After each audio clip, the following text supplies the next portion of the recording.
যে শিক্ষক তোমাকে বলে না যে আশফুল নিয়ে গান বাজনা গাও, তালিবালি দাও, সম্মান হবে মৃত ব্যক্তির, ও মারা গেলে তোমরা সবাই ঢোল তবলা নিয়ে পৌঁছে যাও, প্রথম দিন থেকে সম্মান করো তাকে। বুঝি 50 বছর অপেক্ষা করার পর তুমি গান বাজনা বাজাকে সম্মান করবা? ফ্রম দ্য ডে ওয়ান, প্রথম থেকে করো তাকে সম্মান। আউযু বিল্লাহি মিনাশ শাইতানির রাজিম। হাট্টি ম্যাটিম টিম শিখেছো তো বহুত আগে, এগুলো শিখবা কবে থেকে বলো? হাট্টি ম্যাটিম টিম শিখো তো। আমি চিন্তা করি মাঝে মধ্যে, হাট্টি ম্যাটিম টিম এটা কি জানি, আল্লাহ জানে।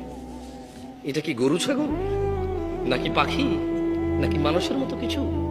এটা কি? তবে এটা দুটো শিং থাকবে, এটা ডিম পাড়বে, এতটুকু কনফার্ম আমরা। এটা কি? এটা বাচ্চা প্রসব করবে না? বাদুর যেরকম করে, ঘোড়া যেরকম করে, গরু যেরকম করে, মানুষ যেরকম পেটে বাচ্চা প্রসব করে, এটা এরকম প্রসব করবে না, এটা ডিম পাড়বে। এটা কি করবে? ডিম পাড়বে। এটা পানিতে থাকবে না ডাঙায় থাকবে আমরা জানি না, নাকি উভয় চর হবে এটা আমরা জানি না। হয়তো 50 বছর পর দেখাও পেতে পারি হাট্টি মাটিমের।